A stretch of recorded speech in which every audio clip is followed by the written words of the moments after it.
Uh, okay, so do the Ottawa, just as we talk about the Islanders having a deal in place, the Ottawa Senators, I guess, do not have a deal in place.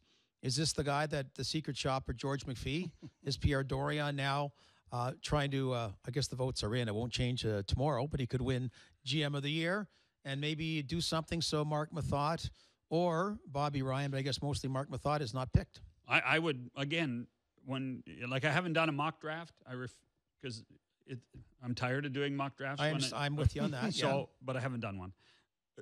But if I did do one, I would pick a core first. I would go and pick my number one goalie. I'd pick my top three defensemen, and I'd pick my top six forwards. And if you were to pick top three defensemen, again, not knowing what deals are in place, I would pick Mark Methot, no brainer. Yep. No brainer. And he's the type of guy that could slip into Vegas, and you could put the captaincy on him real quick, and he would do an unbelievable job.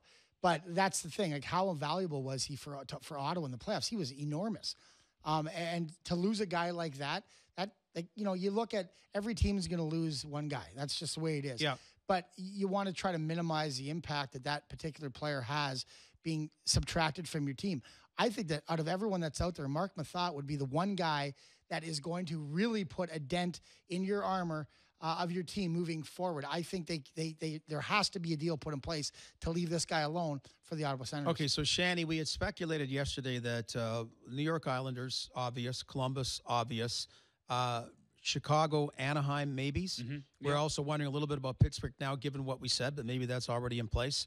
So the other downside, I really believe, is you lose Mark Methot, and I think that Phaneuf's going to really come back and bite him. I think the fans are going to get ticked off if he doesn't play well, if the team gets off to a slow start, because this being, and again, I've used the comparable to the Matt Sundin situation a number of years ago in Toronto, where a guy gets vilified unfairly just for exercising his contractual right.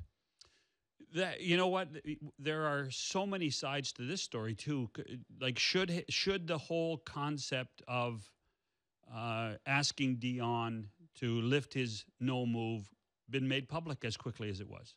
Should that have happened? I mean, I as we all want to do, we try to communicate with managers. Most managers are giving. Most haven't been giving at this juncture about this expansion draft. Kevin Cheveldayoff, he right out of the get-go, he said, John, I'm not going to discuss the expansion draft. I've been asked not to. I'm not going to discuss it. So, and his guy waived the no move. And so when Toby Enstrom did it, and the agent created the release that he's saying he loved Winnipeg, it was handled brilliantly by the club. It was handled brilliantly by the player. Now, he could still get picked by Vegas. But I think I like Pierre Dorion. I think he's done a very good job in Ottawa. But I wonder if they handled this properly and really if Dion Phaneuf has a right to be upset with the organization. They absolutely did not handle it properly, and that's why, to me, if I'm Pierre Dorion, I'm trying to make a trade more so because there's a trickle-down effect after about how this all happened, and only if Dion had been a team player, it would have been unnecessary in the fans' point of view. So I'm thinking, I don't know, the price is a first-round pick, which theirs is in the, well, theirs is like 28th, 29th, whatever it is now, because they made the conference final. I don't even know if that's enough for George now. If George has a few saying, well, what's good a late first-round pick if I'm going to get one of my stud defensemen for a number of years? Especially if he has another team that sees Methot's there. And, they're Ottawa's saying, well, we'll give you our 28th, but then someone else says, well, we'll give you our 10th. Take Methot, trade him to us, and we'll give you a 10th. It seems like the Islanders right now are the one, the lowest pick, right, about 15th overall. But I don't know when teams will stop saying I'm going to give up a first-round pick. But yeah, that would certainly be the case if they can get that low in the draft. It put Dion in a bad spot. It's put agents in his bad spot, and it put the organization in a bad spot. And I don't think anybody could win the way it was handled. That to me is the downside. And I still think if you're given a no trade movement in your contract, you shouldn't be approached. I just think that it should be. That's the end of it. If you don't want your player don't give them the no trade, no movement clause if that's the case. I mean, and don't ask them then. It's cut and dry. That's the way it should be. But that's lesson learned. I mean, and now in fairness, the Senators didn't give him that. Well, they traded for him. They knew that, and he knew he had it. So that's they got to live with it. Well, and maybe Dion's looking at part of that trade was Milan Mahalik waiving his no trade to come to Toronto and maybe saying, "How do you like them apples now?" Exactly. Dion we had Pat Morris on last week.